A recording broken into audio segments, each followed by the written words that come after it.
Welcome to the Sit and Bitch podcast, as I like to say, a safe space to be dramatically annoyed. Today, I have a very fabulous guest. We've known each other for quite some time. Yes. He's toured across America. You can see him at all the major clubs in New York City. He has a special out now called A Tale from a New Yorker. He has probably, I think, one of the best gun violence jokes I have ever heard. Oh, wow. Please welcome Kunal Aurora. Oh, thank you. What an intro. My God, what an intro. Really? Yeah, are you kidding me? Let me give you the flowers for a second. That is an intro, dude. It's Are solid. you being facetious? I'm going to tell you right now. Because I never know when you're being facetious. I understand that. You can see where I'm coming from. I understand that 100%. Okay. And a lot of times I've been very facetious. Yeah. And to be honest, nasty. Yeah. But I will say he's cuntier. He is cuntier than I am. Yeah, it's true. I am. Yeah. But I will say this. When it first started, you were really kind of like lazing into it. You know what I mean? You were like, welcome. And then you really kind of took it. It's almost like a plane taking off. Like, you know what I mean? The engines, and then you just went off. And everything was great. The information was solid. It was, right to the point. I like it. I like it a lot. Take the flowers. Thank you. I have been known to give good intros. Yes. I will say that. I have been known to give good intros. This is well done. I'm really happy to be here. Thank you for having me. You're welcome. So today we're going to talk about a few things. Obviously, we each have our own topic. I am going to go first. 15 minutes on the countdown starts. Oh, shit, no. 15 minutes starts now. Oh, wow, a beep. That's how we fucking roll here. Go. Now that Christmas is over. Okay. Stop celebrating Christmas in October. Stop pushing Christmas early. Okay. I don't think people realize how depressing it is to have to go through 2.5 months of Christmas jingles, Christmas decorations, Christmas cooking, Christmas cards, Christmas this, Christmas TV shows. Mm-hmm. 1 month, you get December. That's it. As I remember growing up back in the day, right? It was, we had Thanksgiving. Sure. And then the next day it was like, what was it, Black Friday? Black Friday, right? Yes, and then the Christmas decorations went up. That's because no one was putting Christmas decorations up before Thanksgiving. Why do you think that is? I think it's probably capitalism. Okay. I think it's capitalism. I think it's corporate greed. Yes. I think it's social media. Right. It's just a hodgepodge of various reasons why now we're starting to see Christmas decorations 2 months early. Right. Why? Get just 1 month.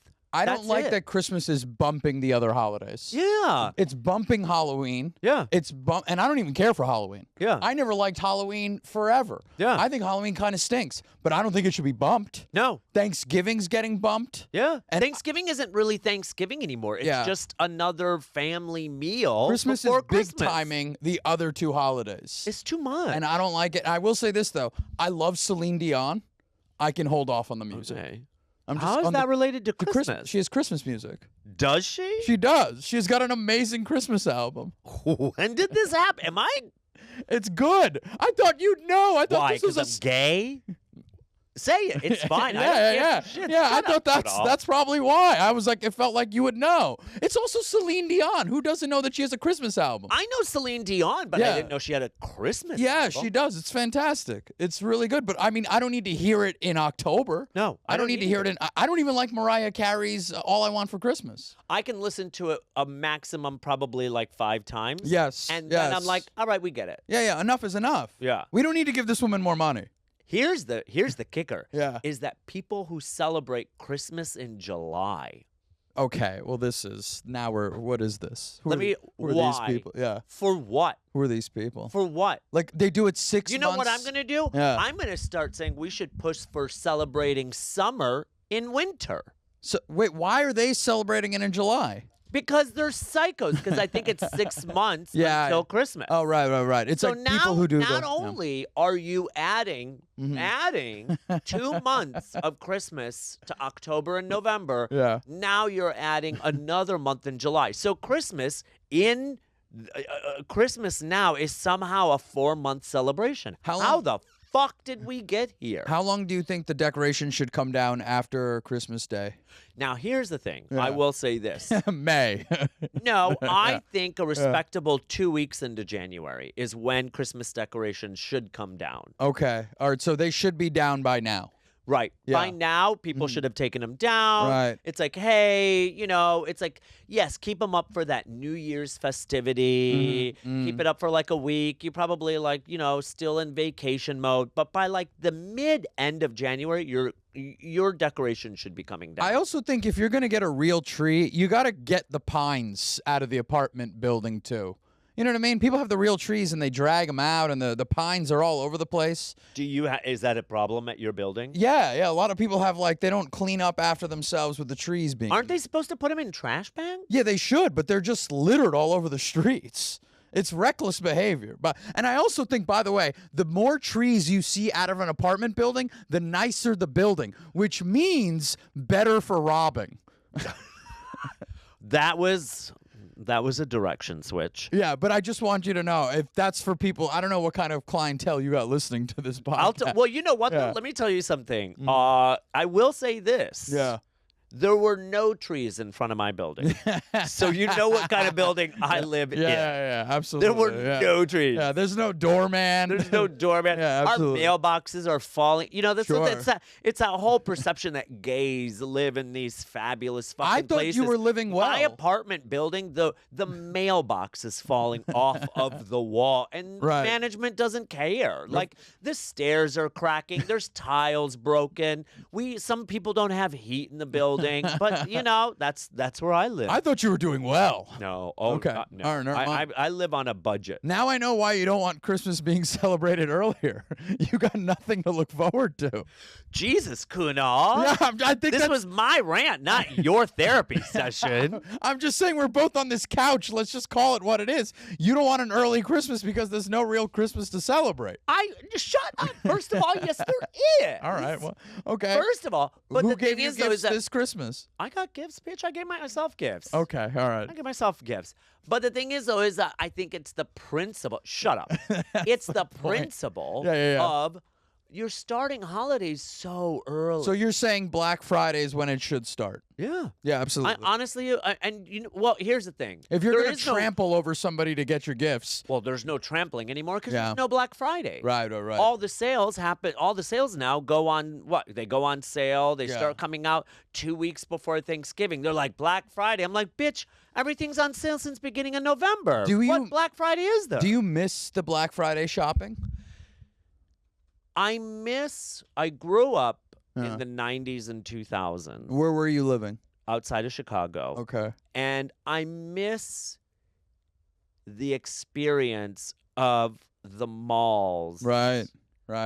That weekend or those few days after Christmas. Yeah. I absolutely. miss those experiences of the malls being Mall's so great. packed Yeah. and people are shopping, and it's like National Lampoon's Christmas Vacation. Sure. Right? And Yeah. you see one of the opening scenes is that they're at the department store Macy's Mm-hmm. Yeah, of course. or Marshall Fields in yes, Chicago. Yes. My and mom they're- loved a good Macy's. Right, and Yeah. they're walking around, and you see people like credit card machines and this Sure. and that, and I feel like you just don't get that type of vibe anymore. No. It no, is no, no. a online retail. Everybody is kind of like just stoic when they go into a store. No one knows how to help anybody in a store anymore. Yeah. I went into a store the other day, and it's a sad state of affairs when I was actually like, wow, you actually wanted to help me. I'm shocked. Right. I was right. shocked. But I think there's that era of going out with friends to Mm-hmm. the mall and like hanging out after Christmas, Mhm. getting to see your friends, do Right. a little bit shopping, I don't know if that exists anymore. It really doesn't. I think people only go to the malls if it's like raining and they kind of need like a place for their kids to run around. Yeah. That's what I've seen. I mean, there was something so magical about being in Queens at a Macy's. It was so, like, on a Black Friday, it was so ethnic in there. It was wild. Like, you could smell what everyone ate the night before. It was so ridiculous to be in. Like, I remember being in a Macy's at 6 a.m. and it smelled like an Indian restaurant. It was so Indian people fighting over bed sheets, just trying to rustle one away from each other, trying to get that discount for bed sheets. I liked it. Wait, let me ask you something. Yeah. Do you think the discounts were better then? I don't know, because I wasn't the one spending the money. Yeah, that's true. You see what I'm saying? My mom would be the one. Like, my mom loved to wake up on Black Friday at 4 a.m. and I would take her to Macy's and I'd wait in the parking lot for like an hour and a half. And then I would go in after her because I had to pull her out because she would just be in there just fighting other Indian women for deals. And it was the most ridiculous, ratchety behavior. You want to see, like, recklessness of a group of people? Go to a Macy's on a Black. I wish you could. You'll never experience it, you know. But it was phenomenal to watch. Yeah, I just miss that time where people, like, enjoyed the in-person shopping. Yeah. And I think with computers and social media and everything, Right. it kind of just took away the experience of creating memories. Because a lot of people, no one remembers now. They're like, no one remembers buying something online. They don't remember that. No. But I do remember going in and being like, oh, I bought that present for my mom. I remember buying that. I wish you could recreate that feeling, but digitally. You know what I mean? Yeah. Like, if you could somehow go into a department store, but like you're all in a chat room, and it's whoever can say the most awful thing as to why they deserve this bedsheet set. That's what they should do. You know what I mean? Like, it's like, listen, I lost my son to fentanyl earlier this year. I need these bed sheets. You know, something like that. So it's like America's Got Talent. Yes.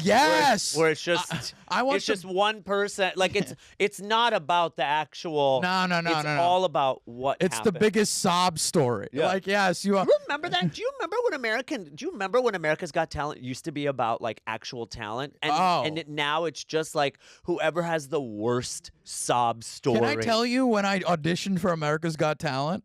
Who got that? Was that Peaches Rodriguez who got that for you? Because I knew she got it for a few people. No. So I auditioned. I sent an email out, right? Yeah. And then I did an audition, and I got really close to being on TV, but not in. But then, and I was like, listen, I'm not going to do this again. I drove down to Virginia to do this. So then a couple years later, they go, hey, we're doing an audition. Do you want to come in? I go, I'm not waiting online. I'm not doing that. I deserve, I've been doing comedy long enough. They're like, just come in. You'll just go right into auditioning. I go, sure. It was at Queens College, the audition. I go there, and then I got to wait on a line for people who have appointments, okay? And you're in a classroom waiting to do your thing. And it's like I'm sitting there in, like, a desk, the little L-shaped desk, and I'm waiting to go up. Yeah. And this woman, they call on this lady, and I don't know, her name is Stephanie, let's say.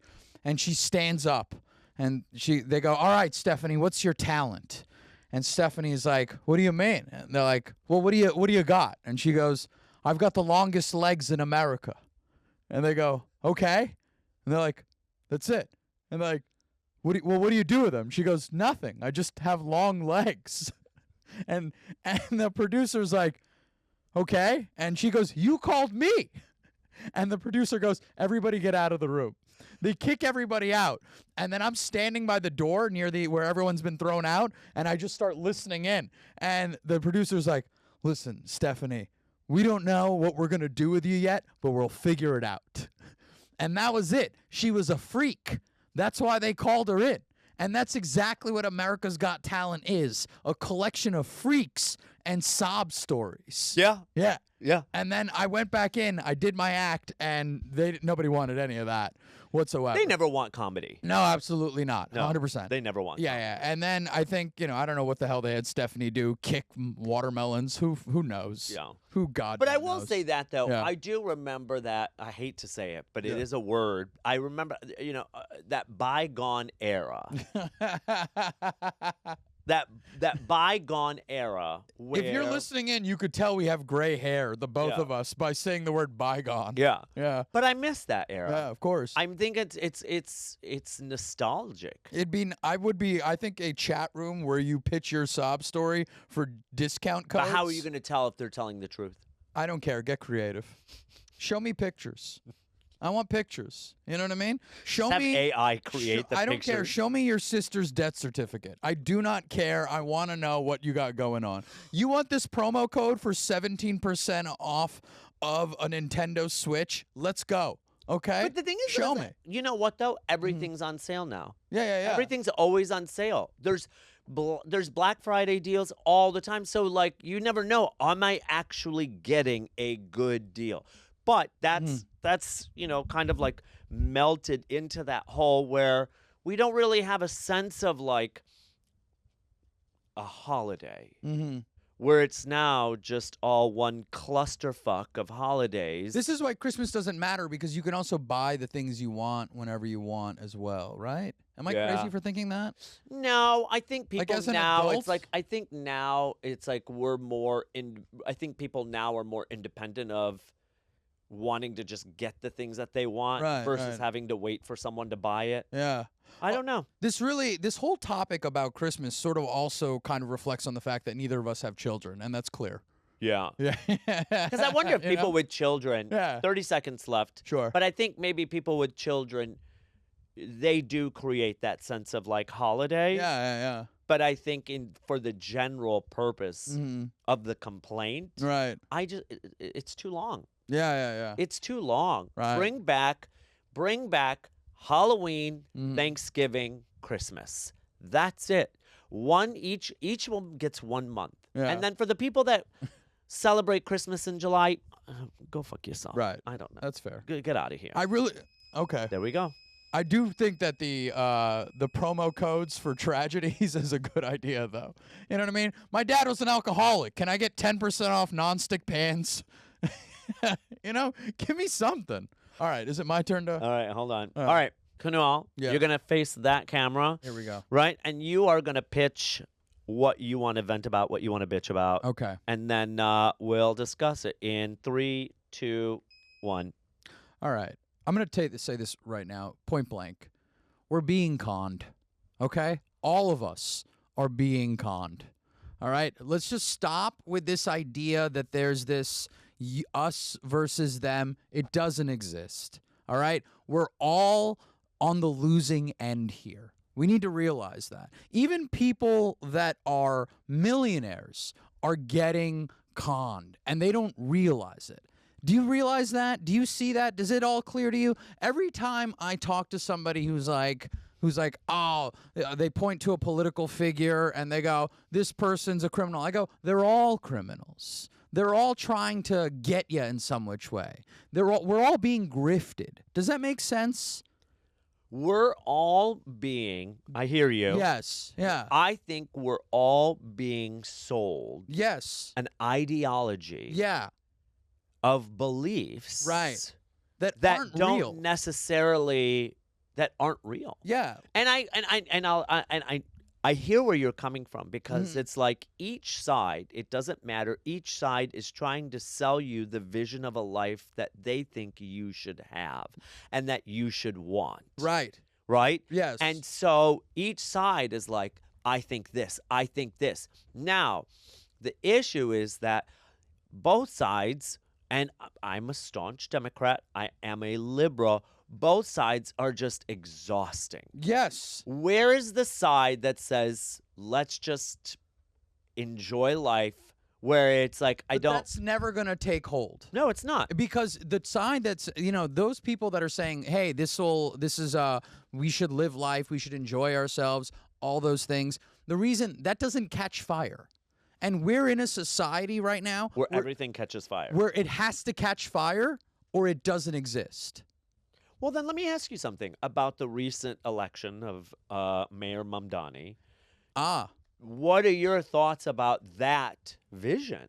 So that vision is a good vision. Right. Right? It includes everybody. Right. But the reason why everything he says starts to catch fire is because it's agitating another group of people.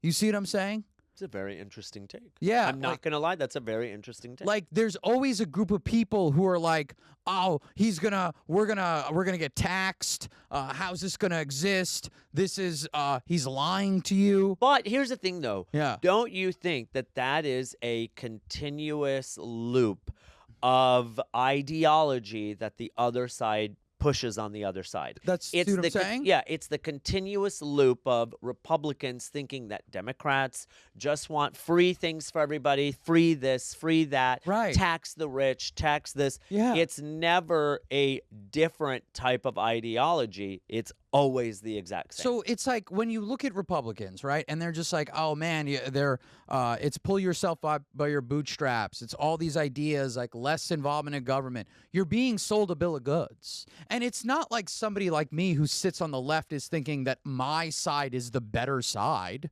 No. I know I'm also being sold a bill of goods. Support Lockheed Martin and all these other companies that continue to go to war, which is what Democrats have been doing for a long time. So it's just like this idea, we're both being conned right here. And someone like Mamdani, I like his ideas, but the reason why they continue to catch fire is because groups of They're people... poking the bear on the other side. Exactly. Yeah. And that's what it is. Do you want to know what's interesting? Yeah. And I think maybe, now, your parents are here, or are they first generation? They came here from India. Okay. Yeah. And how long were they here? They've been here since the 70s. Okay. Yeah. I don't know, but maybe this is true for your parents. Right. But I remember no one ever discussed politics. No. We didn't discuss politics. Because they were told not to. Right. Yeah. It's private. That was... But that's a dumb idea. No. Well, Yeah. I will say this. Is it? No, it is, because you should have these conversations. You should talk it out. But you got to also recognize we're all being screwed. But the thing is, though, that's what I love about Mamdani is that, like, when he went to meet up with Trump before the holidays, that made it all very clear to me. Like, if two privileged kids can get along from different sides of the political spectrum. You think Mamdani's privileged? Yeah, absolutely. 100%. Oh, I didn't know. Yeah, his mom is a famous director. His dad is a successful professor. Like, they're not poor people by any stretch of the imagination. He's not, and I'm not saying that he's a billionaire. No, but his family's well-to-do. Right. But if if children of privileged people can find common ground, then us, the shrinking middle class and the poor, should be able to find common ground as well. Okay? This idea of political sides, they're not real. You see what I'm saying? It's all just a ruse that's been sold to us. It's a bill of goods right here. Right. And only the most extremists on either side buy into it. Yes. And they continue to stoke the fire. Like, I voted for him. Every time the guy speaks, I start to tear up. Yeah, I do. You do? Yeah, because to me, I love this city so much that I want it to win. I want the people to win. I want us all to kind of flourish. Not to say that I'm not, don't take that like I'm not inspired by him. Sure, yeah. But I think that's a different reaction that I have. Yeah.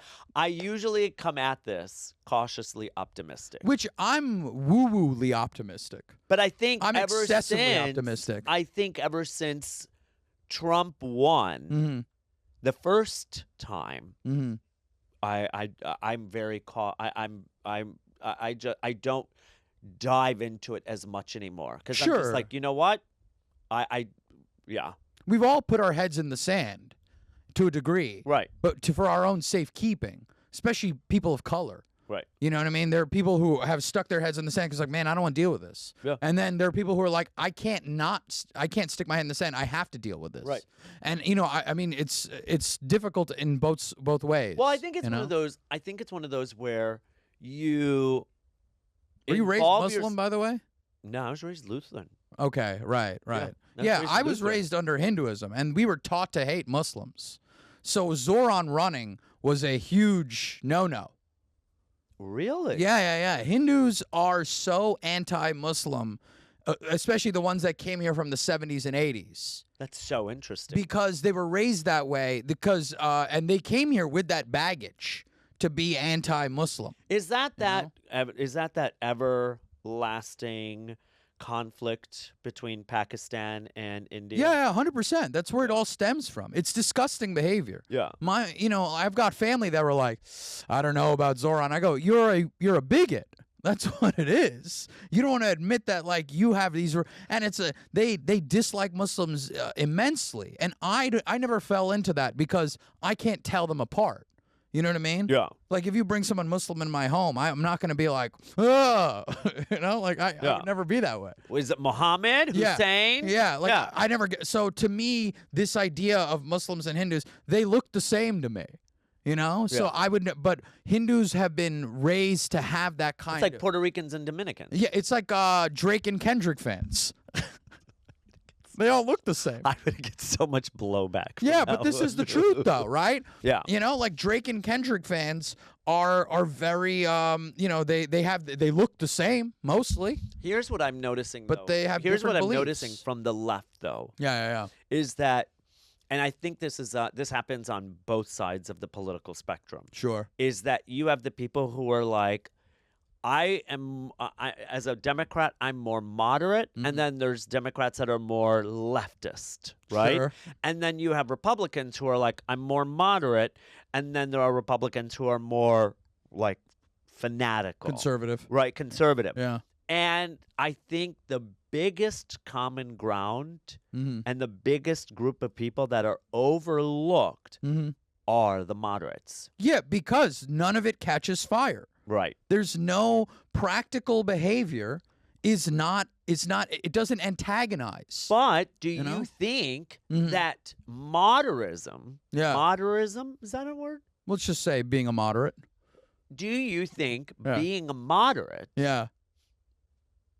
is the way forward for the Democratic Party?